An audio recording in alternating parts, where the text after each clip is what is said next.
larangan dari Yakub kepada Yusuf untuk menceritakan mimpinya kepada saudara-saudaranya. Hari ini masuk ayat ke-6.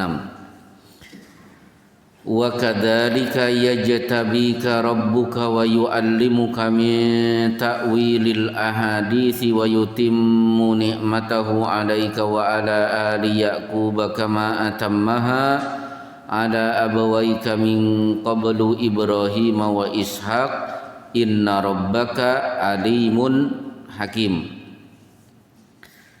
Demikianlah wahai Yusuf, yajtabika, Allah memilih engkau untuk menjadi nabi. Ijtaba, yajtabi, mujtaba. Jadi kalau bapak-bapak pengen punya anak, menjadi anak pilihan, di mana-mana selalu dipilih, itu bahasa Arabnya mungkin mujtaba, mungkin mukhtar, mungkin Mustafa. Itu sinonim, persamaan kata. Di kelas pasti ranking 1.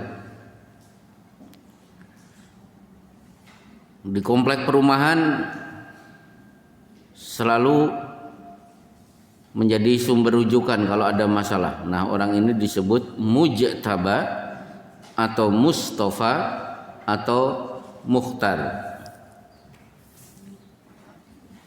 Silakan Pak Agus kalau nanti punya anak lagi, kasih nama mujtaba atau Mustafa atau mukhtar, anak pilihan. Cucu kan anak juga, ya gitu.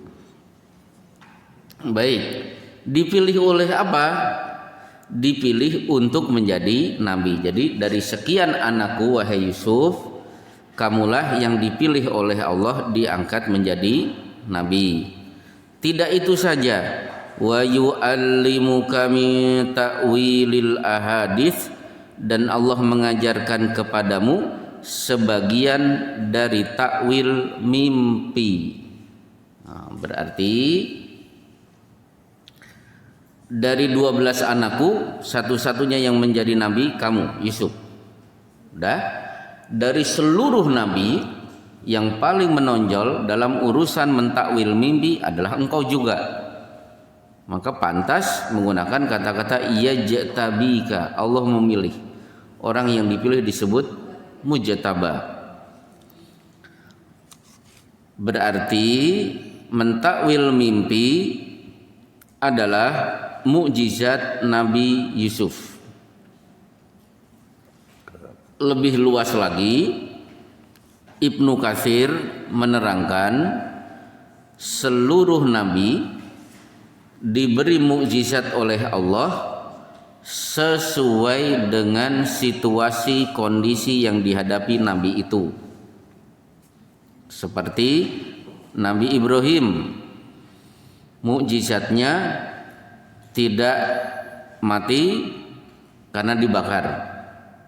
Itu mukjizatnya. Kenapa? Karena memang Ibrahim ditangkap, diikat, kemudian diletakkan di atas kayu bakar. Mukjizatnya itu.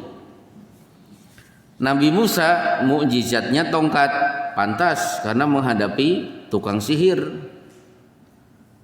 Kemudian Nabi Isa diberi mukjizat ubriul akmaha wal abrasa, diberi kemampuan menyembuhkan penyakit. Maka disebut dengan Al-Masih. Al-Masih itu cukup mengusap. Al-Masih itu kan artinya mengusap. Jadi kalau ada orang sakit, anggota sakit diusap, maka orang itu akan sembuh dengan izin Allah. Maka disebut dengan Isa Al-Masih. Kenapa? Karena di Palestina saat itu orang-orang Bani Israel membangga-banggakan dunia kedokteran atau dunia ketabiban. Mukjizatnya adalah mampu menyembuhkan penyakit. Tidak hanya itu, yang mati pun bisa dihidupkan. Nah, kemudian Rasulullah mukjizatnya kenapa Quran? Karena orang Arab membangga-banggakan syair. Sampai ada pasar namanya pasar Ukaz, pasar jual beli syair. Syair yang paling indah, harganya mahal, kemudian ditulis dan digantung di Ka'bah sebagai penghormatan kepada syair. Maka mukjizat Rasulullah Quran, begitu ahli-ahli syair, pakar-pakar syair di Mekah ketika mendengar ayat Quran bingung, kalau disebut syair ini terlalu tinggi. Akhirnya mereka banyak yang takluk mengucapkan 2 kalimat syahadat karena syair-syair mereka ternyata tidak ada apa-apanya dengan kalam Allah, Quran. Jadi setiap nabi diberi mukjizat sesuai dengan situasi kondisi yang dia hadapi. Nah, Yusuf karena memang diberi kemampuan mentakwil mimpi, karena negeri Mesir yang akan dia hadapi memiliki raja bermimpi melihat 7 ekor sapi kurus menelan 7 ekor sapi gemuk. Dari sinilah titik tolak kenapa Yusuf kemudian menjadi pembesar di negeri Mesir. Baik. Kemudian kalimat berikutnya, dan menyempurnakan nikmatnya kepadamu dan kepada keluarga Yakub sebagaimana dia telah menyempurnakan nikmatnya kepada kedua orang kakekmu sebelum itu, yaitu Ibrahim dan Ishak. Nikmat apa? Nikmat menjadi nabi.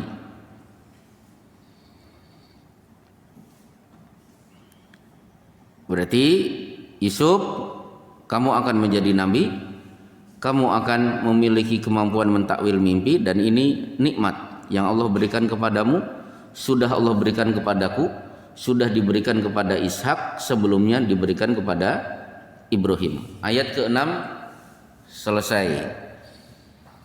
Baru masuk ayat ke-7. Laqad kana fi Yusufa wa ikhwatihi ayatul lisailin. Sungguh dalam kisah Yusuf dan saudara-saudaranya terdapat tanda-tanda kekuasaan Allah bagi orang yang bertanya. Baru kita akan lihat pelajaran apa yang bisa kita ambil dari kisah Yusuf. Ayat ke-8. Idz qalu la Yusufu wa akhuhu ahabbu ila abina minna wa nahnu usbah inna abana lafi dhalalim mubin.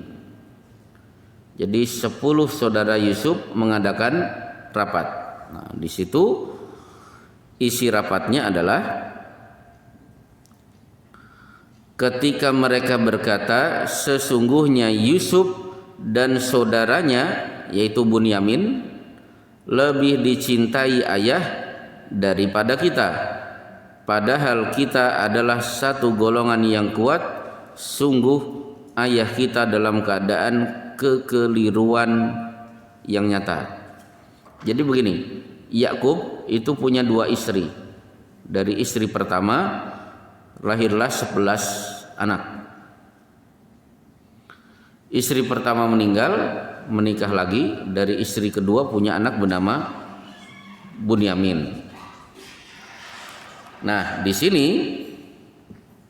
mereka rapat, intinya Yusuf dan Bunyamin lebih dicintai oleh ayah kita daripada kita.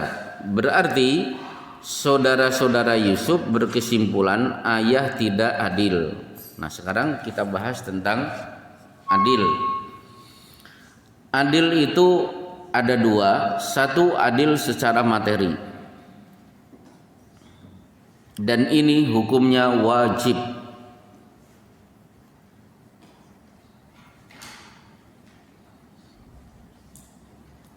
Saya punya anak, misalnya anak saya 10. Secara materi saya harus adil. Anak pertama sekolah sampai kuliah, anak kedua, ketiga, keempat sampai anak ke-10 harus kuliah. Kalau ada anak membuka usaha dimodali oleh orang tua, maka anak yang lain kalau membuka usaha wajib dimodali. Hari raya Idul Fitri, si A, si B, si C, bapak membelikan baju baru, maka anak yang lain juga harus dibelikan baju baru. Kalau tidak adil secara materi, tidak main-main, teguran Rasulullah menggunakan kalimat ittaqullaha wa'dilu baina auladikum, bertakwalah kalian kepada Allah dan bersikap adil kepada anak-anak kalian. Kalau ada peringatan menggunakan ittaqullah, ini berarti peringatannya sangat keras. Satu. Yang kedua, adil dalam urusan hati.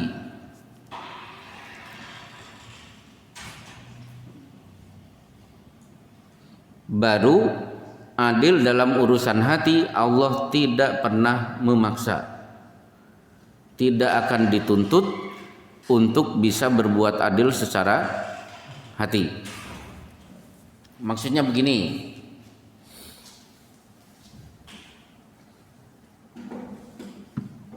di surat An-Nisa ketika bicara tentang poligami, fankihu ma taba lakum minan nisa'i matsna wa thulatsa wa ruba, nikahilah wanita 2 atau 3 atau 4. Fa in khiftum alla ta'dilu fawahidah, kalau kamu tidak bisa berbuat adil, lebih baik 1. Baik, ini ayat ketiga.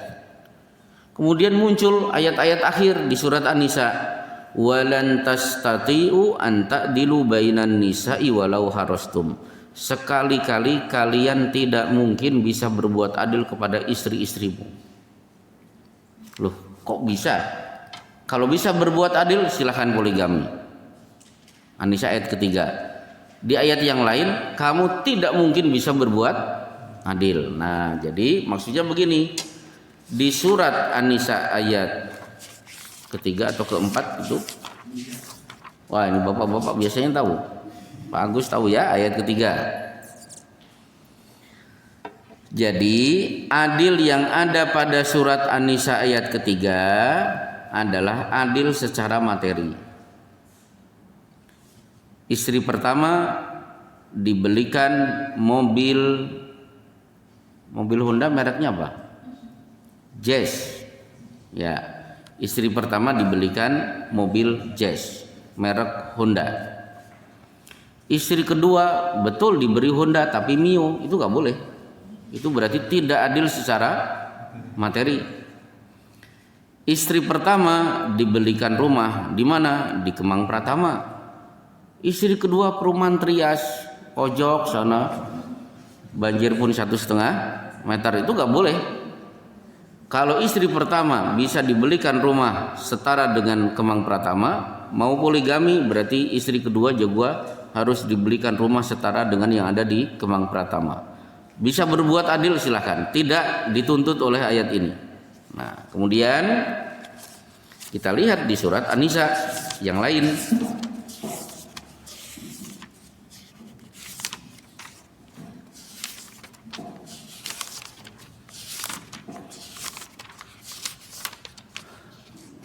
Di ayat 129,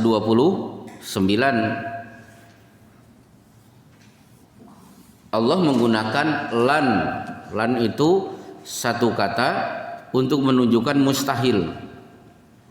Walan 129, dan kamu tidak akan dapat berbuat adil. Sebenarnya terjemahan yang pas, sekali-kali kamu mustahil, tidak mungkin bisa berbuat adil bainan nisa, di antara istri-istrimu. Adil yang ada pada ayat 129 adalah adil urusan cinta hati. Dan ternyata Rasulullah sallallahu alaihi wasallam, silakan Bu.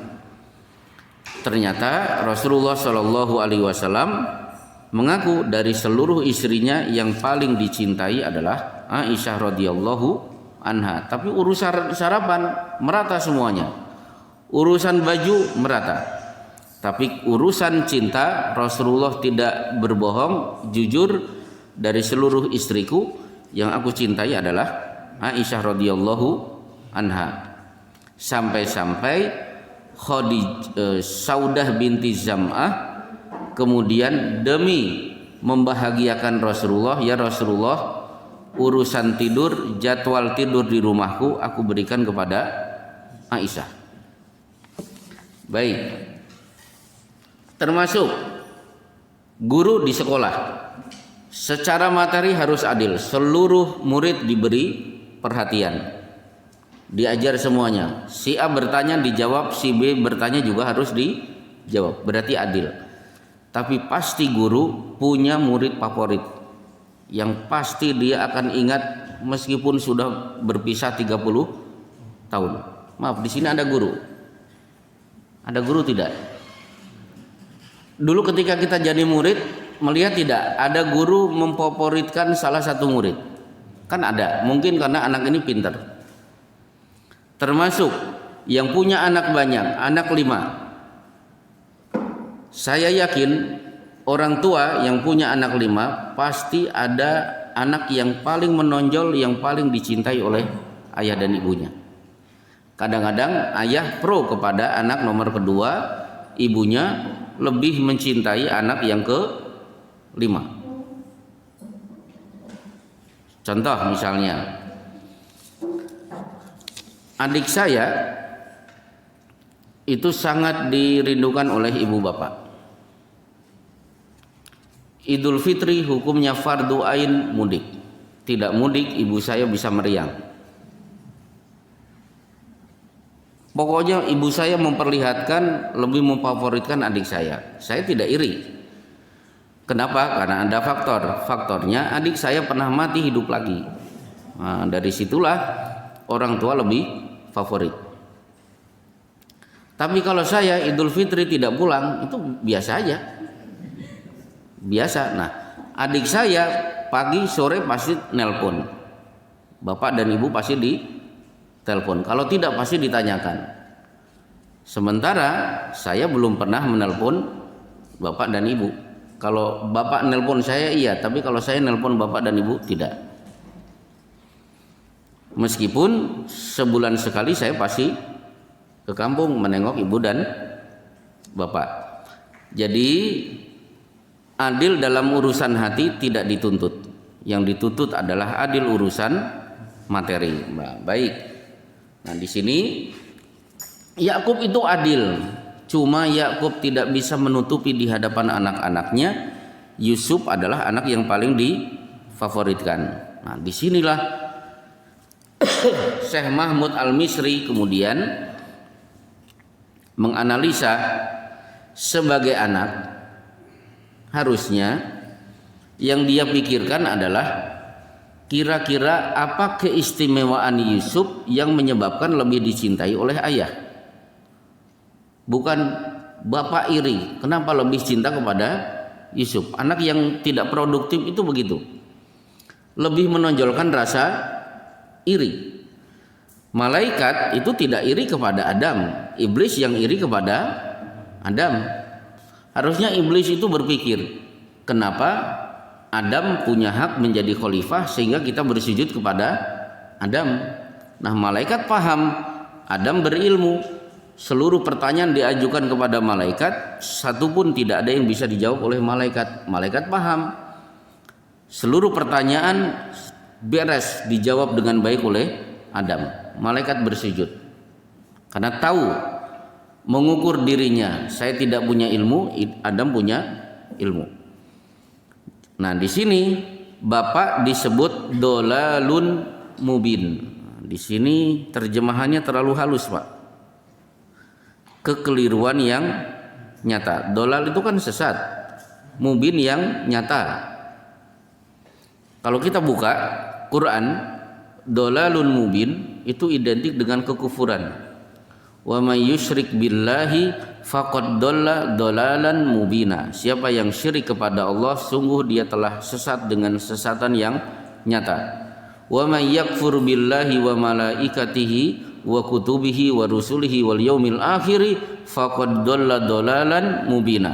Kafir kepada Allah, malaikat, kitabnya, rasulnya, hari akhir, dia telah dol, sesat dengan kesesatan yang nyata. Yakub nabi divonis oleh anak-anaknya dengan kalimat dolalun mubin. Ini berarti kalimat yang sangat kasar disematkan anak-anak kepada bapak. Nah, sekarang kenapa anak bisa nakal? Kemungkinan pertama itu kesalahan orang tua. Anak bisa nakal, kemungkinan pertama kesalahan orang tua. Kenapa? Idza arada ahadukum an ya'tiya ahlahu, siapa suami punya hasrat untuk menyetubuhi istrinya, kemudian membaca bismillah Allahumma jannibna syaiton wa jannibish syaiton ma razaqtana, Rasulullah menjamin fa innahu in yuqaddar dzalika lam yadurruhu syaitanu abada. Kalau dari hubungan itu menyebabkan kehamilan, maka bayi yang lahir tidak akan digoda oleh setan selamanya. Akhirnya suami istri bingung, anak saya kenapa nakal?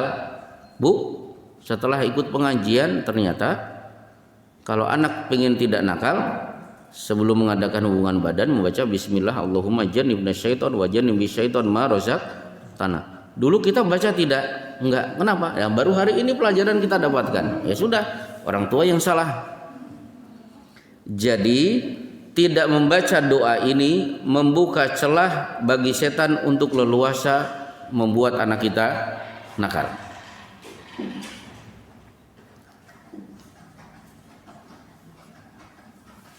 Baik.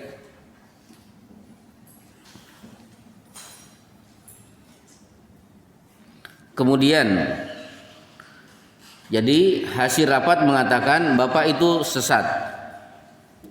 Apa tindakan kita? Kita lihat ayat ke 9. Uqtulu Yusufa awitrahuhu ardayyahlu lakum wajhu abikum wa takunu mim ba'dihi qauman sholihin. Bunuhlah Yusuf, usulan pertama. Atau buanglah dia ke suatu tempat yang jauh, kemudian kita tinggalkan, agar perhatian ayah tertumpah kepadamu, dan setelah itu kamu menjadi orang yang baik.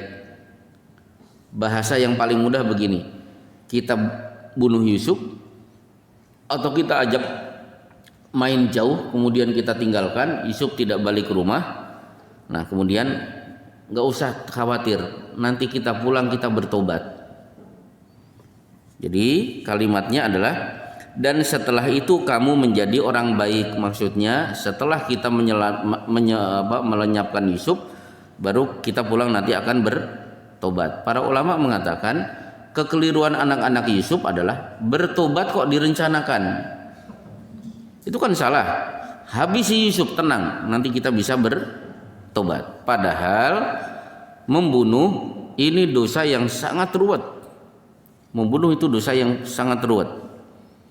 Syekh Shalih Fauzan menerangkan pembunuhan dilakukan dosanya 3. Satu kepada Allah, karena huwallazi yuhyi wa yumit, yang punya hak menghidupkan dan mematikan itu Allah. Berani membunuh berarti merampas hak Allah, maka dia harus bertobat. Dan salah satu tobatnya adalah di surat An-Nisa, saum 2 bulan berturut-turut. Bagi yang pernah nabrak orang meskipun tidak sengaja, melenyapkan orang tidak sengaja, kalau bisa saum 2 bulan berturut-turut untuk melenyapkan dosa kepada Allah. Yang kedua, dosa kepada ahli waris, istri jadi janda, anak jadi yatim. Dosa ini ditebus dengan eksekusi mati, karena eksekusi mati itu mengobati sakit hati dari keluarga yang ditinggalkan. Apalagi di Saudi, keluarga korban itu diberi tempat khusus untuk melihat proses hukum pancung. Untuk apa? Melampiaskan kekesalan kepada si terpidana.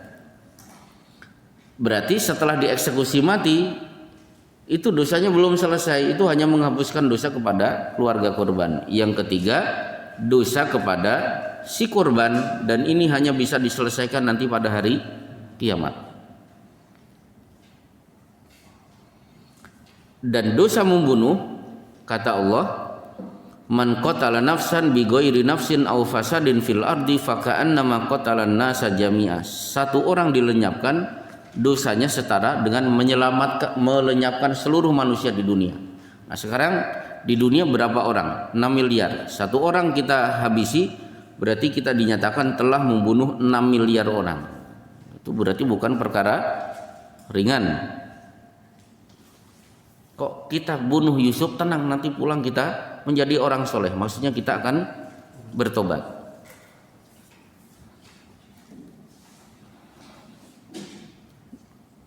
Rupanya ayat ke-10. Qala qailum minhum la taqtulu Yusufa wa alquhu fi ghayabatil jub yaltaqithu ba'du sayyarati in kuntum fa'ilin. Seorang di antara mereka berkata, janganlah kamu membunuh Yusuf. Berarti ini anak mending nih. Jangan dibunuh. Tetapi masukkan saja dia ke dasar sumur agar dia dipungut oleh sebagian musafir jika kamu hendak berbuat. Berarti di sini jahatnya seseorang itu bertingkat-tingkat. Betul seluruh anak benci kepada Yusuf, tapi bertingkat-tingkat. Yang paling jahat kita habisi Yusuf, atau kita buang ke tempat jauh. Ada yang mending jangan dibunuh, buang aja ke sumur. Padahal kalau dibuang ke sumur kan mungkin mati juga. Harapannya nanti ditemukan pedagang supaya diperjualbelikan di kota. Dari sini nakalnya anak-anak itu bertingkat-tingkat. Sama dengan orang kafir. Orang kafir itu kan ada dua. Ada kafir harbi, kafir yang memang harus diperangi. Tapi ada kafir yang kita diperintahkan berbuat baik. Maka di surat Al-Mumtahanah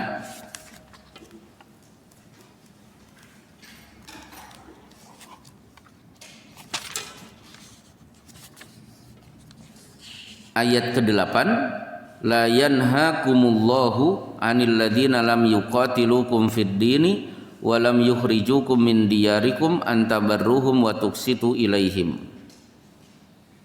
Allah tidak melarang kalian berbuat baik kepada orang kafir yang tidak memerangi kamu dan tidak ikut mengusir kamu dari kota Mekah. Silakan berbuat baik kepada mereka. Sesungguhnya Allah mencintai orang yang bisa berbuat baik kepada orang kafir. Berarti ada jenis-jenis orang kafir yang kita masih bisa bermuamalah. Tetangga saya namanya Elizabeth, tidak menunjukkan kebencian kepada kita. Hubungan kita baik. Kita bahkan saling kirim makanan. Boleh tidak? Boleh. Berdasarkan ayat ke-8. Yang bisa berbuat baik kepada si kafir, maka Allah menyematkan gelar muqsitin, orang yang berbuat baik.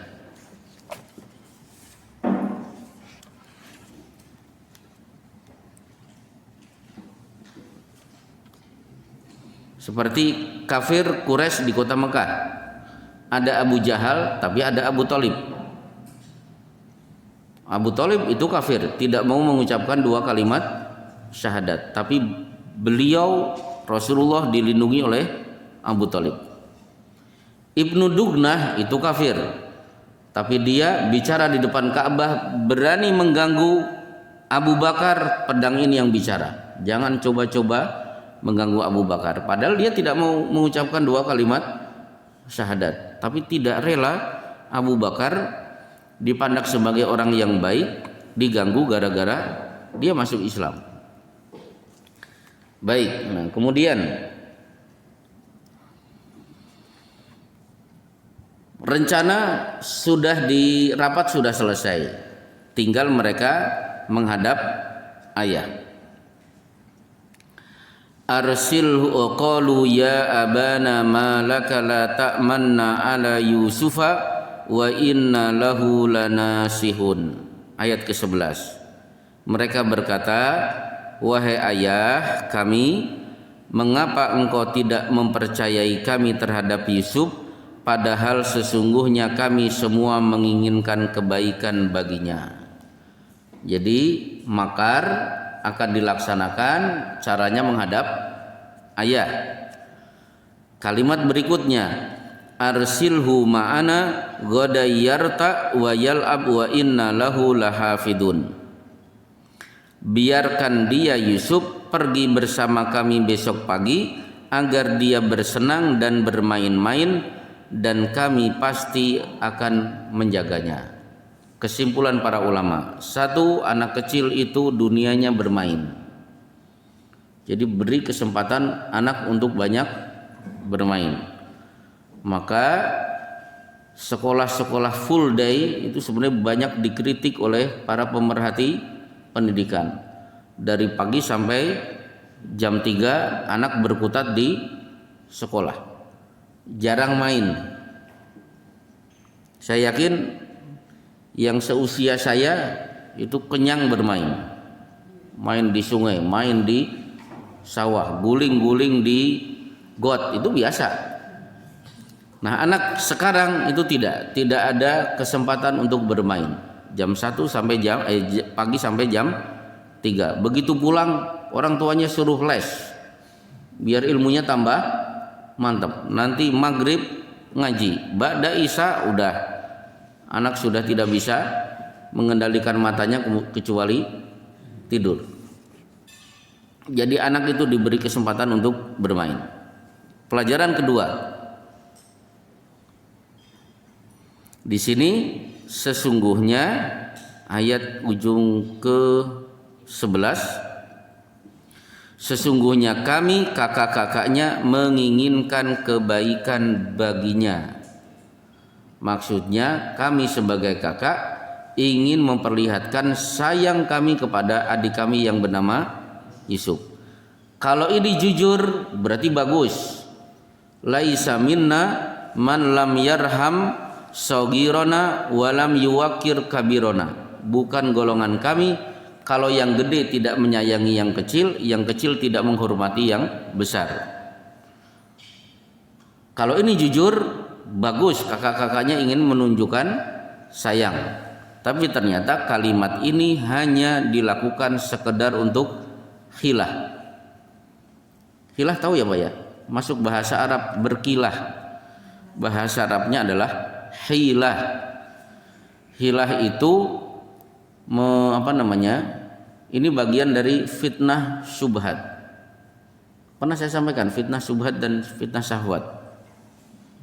Belum ya? Jadi gini, apa bedanya fitnah syubhat dan fitnah syahwat?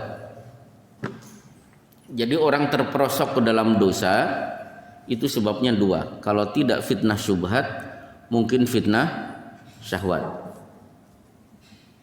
Ini pohon Adam, dari seluruh kenikmatan di surga ini silahkan kamu nikmati. Khusus pohon ini jangan didekati. La taqrabu hadhihi syajarah. Jangan dekati pohon ini. Persepsi Adam, pohon ini dilarang. Jangankan dimakan buahnya, didekati saja tidak boleh. Persepsi ini dipegang erat-erat. Sampai datanglah iblis. Adam, kamu kan junior, saya senior. Semua pohon kan punya nama. Ada pohon mangga, pokoknya semua pohon kan punya nama. Allah tidak memberi nama pohon ini. Saya yang lebih senior tahu. Ini namanya hal adulluka ala syajaratil khuldi. Maukah aku tunjukkan nama pohon ini adalah pohon keabadian. Kamu tidak tahu, kamu itu ini jailun fil ardi khalifah, dipersiapkan di bumi untuk menjadi khalifah. Biar kamu tidak kekal di surga, maka kamu dilarang mendekati pohon ini. Pohon ini namanya pohon keabadian.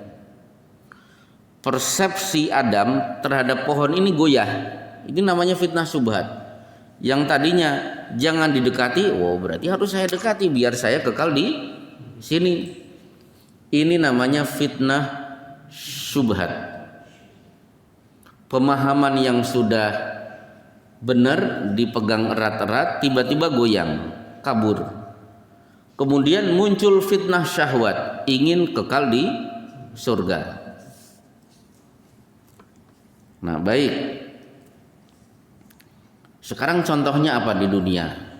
Nah, Contohnya, ada anak mahasiswa anggota pengajian kita, pernah kita tegur karena dia melihat ke satu arah, tidak menoleh ke tempat lain. Rupanya si anak muda ini sedang memperhatikan perempuan yang tidak berbakat pakai baju. Tahu sendiri ya, nggak usah saya terangkan sejelas-jelasnya. Nah, kemudian kita tegur, jawabannya, lo kan kemarin di pengajian lakal ula walaisat asaniyah. Pandangan pertama itu buatmu hak, bukan pandangan kedua. Saya kan belum menoleh, saya kan belum berkedip, berarti ini masih pandangan pertama. Itu namanya fitnah syubhat. Gitu ya? Itu namanya fitnah syubhat. Nah, kemudian akhirnya muncul syahwat, ini dinikmati.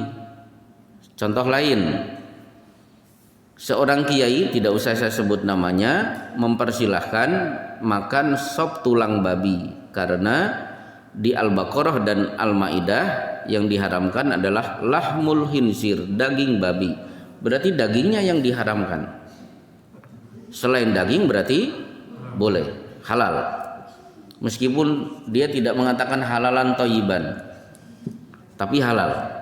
Berarti dia terkena syubhat. Kenapa terkena syubhat? Kalau dia pernah belajar bahasa Arab, pasti pernah belajar ilmu namanya balaghah. Salah satu pelajaran dalam ilmu balaghah bahwa dalam bahasa Arab terkadang disebut satu sudah mewakili yang lain. Seperti perintah sholat, warka'u ma'ar raki'in, ruku'lah bersama-sama orang ruku'. Kan tidak mungkin kita Allahu Akbar ruku', assalamualaikum kan nggak mungkin begitu. Ruku' bagian dari sholat. Contoh lagi, wanita tidak boleh jadi presiden. Yang berhak jadi presiden adalah laki-laki. Dalilnya ar-rijalu qawwamuna 'alan nisa, di antaranya begitu. Nah, ada seorang kiai mengatakan, loh ini kan urusan rumah. Ini urusan rumah. Jadi laki-laki pemimpin bagi wanita, maksudnya suami pemimpin bagi wanita. Mafhum mukhalafahnya berarti di rumah wanita tidak boleh menjadi pemimpin. Yang menjadi pemimpin adalah laki-laki. Enggak ada hubungannya dengan negara. Kalau dia pernah belajar usul fikih, pasti pernah belajar pelajaran qiyas aula. Apa qiyas aula atau mafhum muwafaqah? Dalam rumah saja perempuan tidak boleh menjadi pemimpin, apalagi urusan RT, RW, apalagi jadi bupati, itu nggak boleh, apalagi jadi presiden. Itu namanya mafhum muwafaqah. Berarti kiai ini sudah terkena fitnah syubhat. Pemahaman yang benar menjadi rancu gara-gara terkena virus. Bukan corona. Corona itu bakteri aja lah. Jangan ditakut-takuti terus sama corona. Baik, kita lanjutkan. Contoh lagi fitnah syubhat. Apa lagi? Termasuk pendeta-pendeta kenapa berhasil mengkristenkan umat Islam? Sebagian mereka punya kunci menggunakan ayat Quran. Bapak-bapak, ibu-ibu, di surat Al-Baqarah ayat kedua Allah berfirman, "Dzalika itulah al-kitabu al-kitab, la raiba tidak ada keraguan, fihi di dalamnya hudan sebagai petunjuk lil muttaqin bagi orang-orang yang bertakwa." Berarti Bapak kalau ingin bertakwa harus punya petunjuk. Petunjuknya apa? Alkitab. Akhirnya mereka menyodorkan ini Alkitab. Mari menjadikan ini sebagai pedoman hidup. Qul a'udzu birabbin nas, katakanlah wahai Muhammad, aku berlindung kepada Tuhan manusia. Coba, manusia yang menjadi Tuhan siapa kalau tidak Yesus Kristus? Ini namanya fitnah syubhat. Baik. Kemudian kita lihat di sini, jadi menggunakan fitnah syubhat. kami adalah anak-anak yang sayang kepada adik untuk mengecoh bapaknya. Jadi kami ingin mengajak Yusuf main ke tempat yang jauh untuk menunjukkan rasa sayang dari kakak kepada adik. Nah, sekarang apa jawaban Yakub? Nah, inilah kesalahan Nabi Yakub. Pak, izinkan kami membawa Yusuf main ke tempat jauh. Ayat 13. Qala inni la yahzununi an tadhhabu bihi wa akhafu ay ya'kulahu dhi'bu wa antum anhu ghafilun. Dia Yakub berkata, sesungguhnya kepergian kamu bersama dia yaitu Yusuf sangat menyedihkanku dan aku khawatir dia dimakan serigala sedang kamu lengah darinya. Jadi gini, ketika rapat mereka bingung, Yusuf kalau sudah kita bunuh nanti pulang jawaban kita di hadapan bapak apa? Anak-anak mana Yusuf? Kan bingung. Justru jawaban itu berasal dari mulut Yakub. Ketika Yakub mengatakan, aku khawatir nanti di Yusuf dimakan serigala, langsung konslet lah, ini jawaban kita. Nanti kalau pulang, anak-anak mana Yusuf? Yusuf dimakan serigala. Maka para ulama berkomentar, jangan melarang seseorang yang membuat orang itu semakin penasaran dengan larangan. Contoh, anak kuliah, pulangnya malam hari. Jalur alternatif pulang jalan A dan jalan B. Jalan A, anak akan melewati pondok pesantren, Islamic Center, Yayasan Yatim Piatu, kantor MUI, Masjid Agung. Berarti ketemu bangunan-bangunan bagus. Jalan B, gedung bioskop, warung remang-remang, Hotel Alexis, apalagi, pokoknya macam-macam lah. Wah, langsung ada respon. Tahu Hotel Alexis? Nggak tahu? Ya saya juga tidak tahu, hanya tahu namanya saja. Nah, bapak jangan mengatakan begini, anakku, kamu kuliah pulang malam hari, pulangnya lewat jalan A. Jangan lewat jalan B, banyak kejahatan. Titik. Jangan mengatakan begini, Pak, kenapa tidak boleh lewat jalan B? Kalau jalan B malam-malam banyak perempuan pakai rok mini, baju-baju seronok.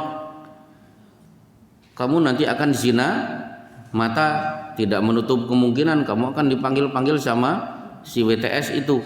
Kira-kira anak muda itu takut atau penasaran? Penasaran. Tanya kepada bapak-bapak ini, oh penasaran, dulu saya masih muda, kalau ada pengumuman begitu saya pasti lewat jalan B. Jadi tidak boleh melarang, tapi sambil menerangkan rahasia di balik larangan itu yang menyebabkan yang dilarang semakin penasaran untuk terjerumus ke dalam perbuatan larangan itu. Termasuk acara di TV yang dikritik oleh para pemerhati adalah kasus kejahatan, menyingkap kejahatan, seperti kejahatan korban mutilasi. Bagaimana cara dia membunuh, bagaimana cara dia memotong. Karena ternyata ada kasus mutilasi, diinterogasi. Dari mana kamu punya ide itu? Dari YouTube. Melihat terpidana kasus mutilasi memotong-motong begitu cepat, akhirnya dibuang meskipun akhirnya ketahuan oleh aparat. Termasuk kasus ganja. Kenapa orang dulu menjadi pecandu ganja meskipun akhirnya bertobat? Diterangkan bahwa dulu ketika saya senang dengan ganja, rasanya menghirup ganja itu seolah-olah saya sedang terbang di angkasa, semua permasalahan hidup hilang. Itu bagi orang yang melihat. Suatu saat dia punya problem, akhirnya ingat dengan acara itu, kemudian mencari ganja. Jadi jangan memperlihatkan rahasia di balik larangan yang menyebabkan orang lain untuk terperosok ke dalam perbuatan itu. Baik, akhirnya betul ayat ke-14. Qalu la in akalahu dhi'bu wa nahnu usbah inna idzal la khasirun. Jika dia dimakan serigala padahal kami kelompok yang kuat. Kami kan kakak-kakak hebat. Kalau demikian tentu kami orang-orang yang rugi. Rugi dong, malu dong. Saya sebagai kakak tidak bisa melindungi adiknya. Inilah kesalahan Yakub yang membuka pintu celah memberikan jawaban kepada anak-anaknya. Insya Allah selesai sampai ayat ke-14. Ada pertanyaan, saya persilahkan. Materi bebas. Masih ada waktu 15 menit. Silahkan.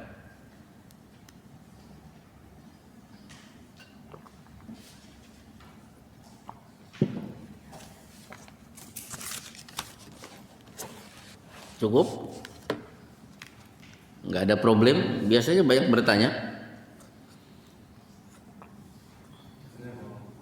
Menanya apa bagus? Obrolan yang kemarin apa lagi?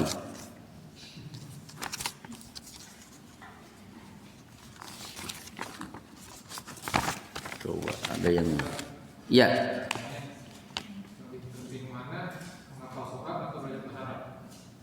Menghafal Quran atau belajar bahasa Arab? Kalau dua-duanya jalan, masya Allah, luar biasa. Nah, sekarang belajar bahasa Arab. Kalau belajar bahasa Arab sudah ikut pelajarannya langsung grammar, langsung nahwu sorof. Wah, itu kasihan. Metode belajar bahasa Arab langsung dibombardir dengan mubtada, khobar, isim, fa'il, maf'ul, pasti pusing. Jangankan orang umum, anak pesantren saja pusing kalau sudah ada pelajaran nahwu dan sorof. Biasanya kursus bahasa Arab seperti itu peserta di awal banyak membludak. Kursus bahasa Arab 30 kali pertemuan, pengajar lulusan Lipia, Al-Azhar Kairo, Ummul Qura Mekah. Yang datang 50. Yang daftar 50. Hari pertama 40. Bulan kedua tinggal 5. Akhir tahun tinggal ustadznya. Rata-rata begitu. Nah, dulu di Lipia kita diajari ta'limul lughah al-arabiyyah linnatiqina bi ghairiha, mengajarkan bahasa Arab kepada orang non Arab. Ternyata di situ dosen dari Mesir mengatakan bahwa keliru kalau belajar bahasa Arab langsung dibombardir dengan pelajaran nahwu dan sorof. Yang benar ajari bangsa Indonesia dengan kosakata. Maka pelajaran paling bagus bahasa Arab itu pelajaran terjemah. Terjemah dulu. Jadi kosakata masuk, yang dihafal adalah kosakata dari Quran. Dzalika itu al-kitabu kitab la roiba, tidak ada keraguan, fihi di dalamnya, hudan petunjuk, lil muttaqin. Sehari 3 ayat cukup. Dan dulu kalau saya ngajar bahasa Arab tidak pernah ngomong pakai bahasa Indonesia. Jadi ngajar bahasa Arab tidak boleh ngomong pakai bahasa Indonesia, neroses pakai bahasa Arab. Dan peserta itu akan hafal kosakata langsung nempel tanpa dia sadari. Contoh misalnya, ini peserta ini profesinya penjahit, maka setiap hadir saya panggil dia khoyatoh. Oh, akhirnya nempel, oh khoyatoh itu penjahit. Ada anggota pengajian ikut dengan kita, profesinya produsen korek api, maka setiap di kelas saya panggil dengan kibrit. Orang tahu kibrit itu korek api. Jadi nempel betul-betul. Dan yang ikut pelajaran bahasa Arab itu semakin hari malah semakin nambah. Kenapa bubar? Yang membubarkan saya, bukan yang membubarkan peserta. Justru saya saya sudah tidak punya waktu, terpaksa saya bubarkan. Ya karena sudah tidak ada kesempatan lagi. Jadi belajar bahasa Arab langsung nahwu shorof, insya Allah peserta akan pening luar biasa. Jadi biarkan peserta selama setahun terus menerima kosakata, dan kita ngomong pakai bahasa Arab. Kalau dia tidak paham, saya terjemahkan lewat bahasa isyarat, nanti peserta juga akan paham. Itu kritikan saya terhadap kursus-kursus bahasa Arab. Nah, sekarang belajar bahasa Arab bagus, menghafal Quran Masya Allah bagus. Tapi kalau ingin menghafal Quran juga harus pakai metode biar cepat. Jangan asal baca, yang penting saya hafal Quran. Nah, sekarang kalau ibu-ibu pengen hafal Quran, satu, pastikan Qurannya jangan berubah-ubah. Panteng Qurannya ini terus. Jangan menggunakan Quran yang lain. Itu satu. Yang kedua, harus ada ustadz di mana kita biasa nyetor. Kalau tidak nyetor, telinga kita dijewer. Kalau tidak begitu, tidak ada motivasi. Waduh, kalau saya tidak nyetor, dijewer. Kalau tidak ada ustadz yang kita nyetor, saya hafalan aja di rumah. Begitu ada problem apa, udah lupa dengan hafalan Quran. Metode ketiga, baca Quran jangan dihafal dulu. Misalnya saya punya rencana hafal surat Tabarakalladzi biyadihil mulku, surat Al-Mulk. Saya baca selama seminggu, pagi, siang, sore, menjelang tidur. 1 halaman. Dipelototi hurufnya. Jangan dihafal, terus dibaca. Seminggu kemudian kan sudah tahu tata letaknya, baru coba dihafal 1 ayat. Jadi begitu, insya Allah hafal. Itu salah satu metode bagaimana cara menghafal ayat.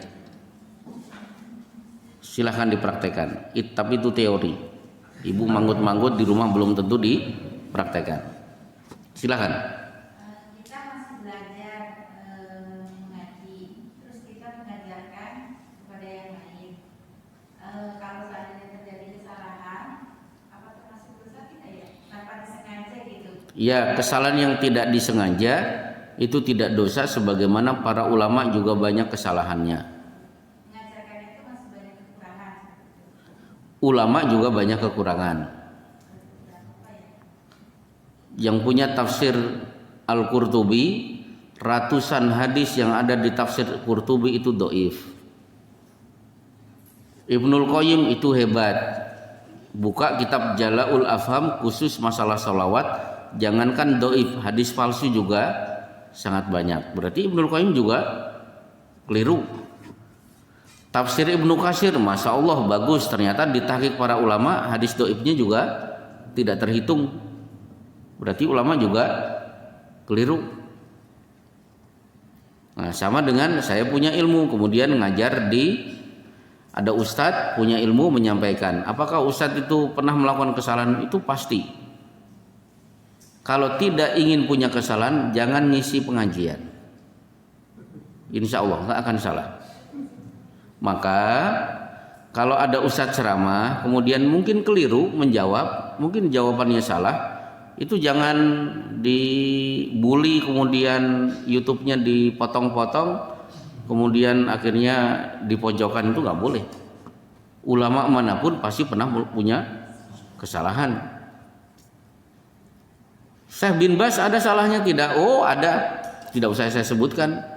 Beliau juga ada beberapa pertanyaan yang jawabannya menimbulkan kontroversi. Gak usah gaduh, biasa. Tugas kita apa? Wa innal alim la yastaghfiru lahu man fis samawati wal ard.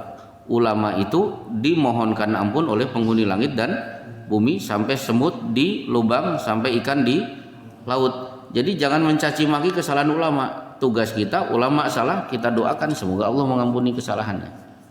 Caranya begitu. Ada yang lain? Ya. Mana yang harus didahulukan untuk seorang anak ketika belajar membaca Al-Quran atau memahami Al-Quran itu sendiri? Mungkin dari terjemahannya kan, karena salah satu semangat baca Al-Quran kan ketika wah ternyata Al-Quran keren gitu. Oh, keren. Bahasa sekarang ya, Quran keren.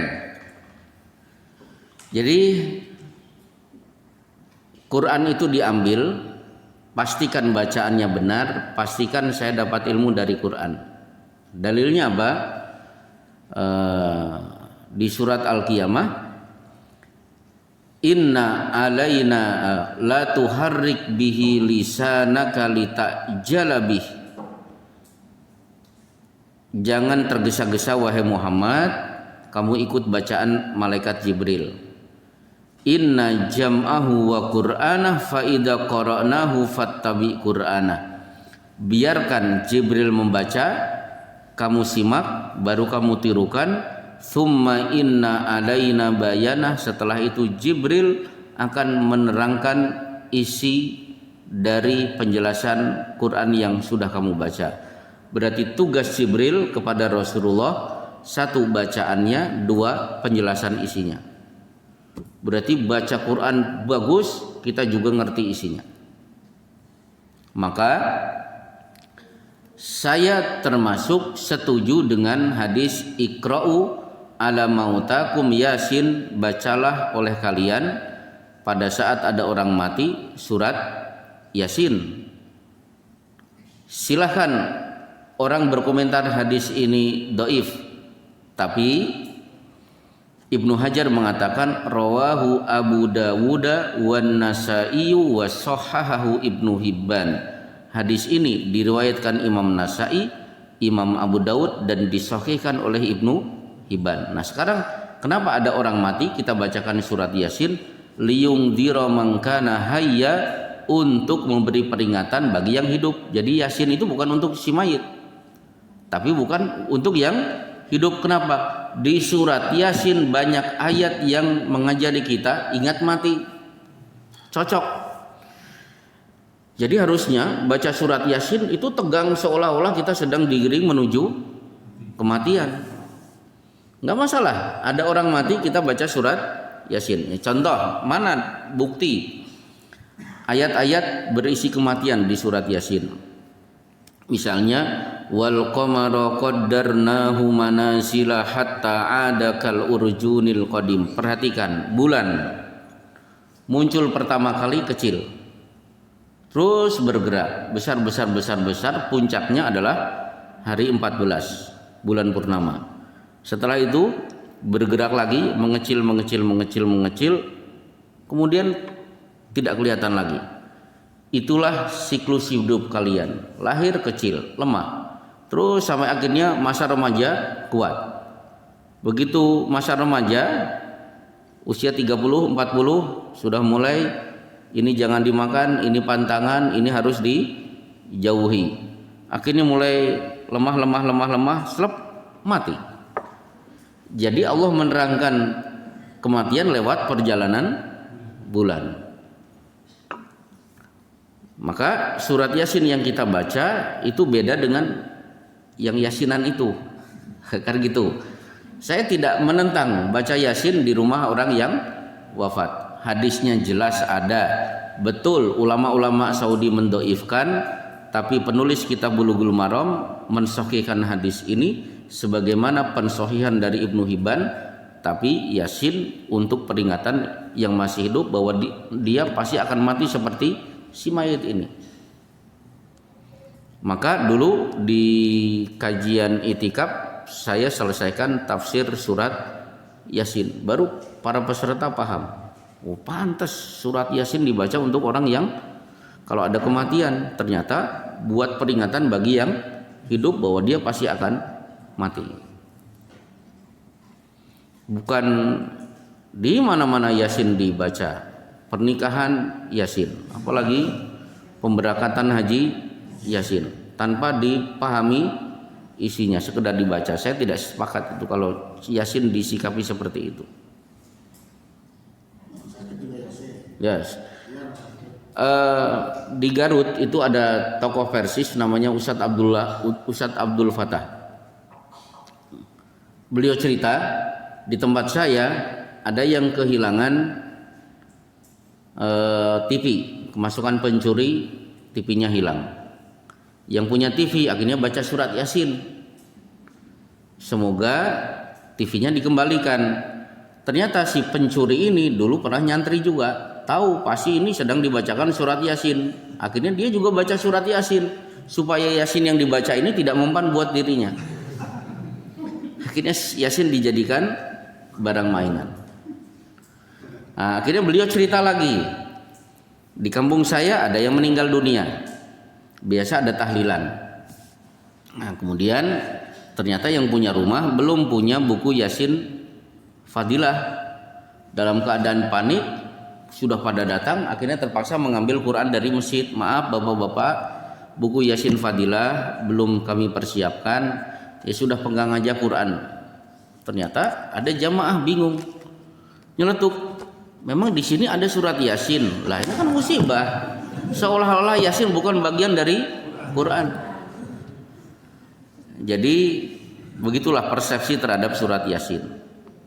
Kita sering disebut anti Yasinan. Enggak. Kita baca surat Yasin sama dengan kita tidak anti sholawat, tapi sholawatnya yang benar. Bukan berarti kita tidak setuju sholawat, tapi kalau sholawatnya ujung-ujungnya dikarang-karang terus minta kepada yang sudah mati, nah itu yang kita tidak setuju. Alhamdulillah tidak terasa. Bu pun mau nanya Bu? Tidak ada. Putranya sudah berapa bulan total? Sudah sebulan ya? Lebih. Oh.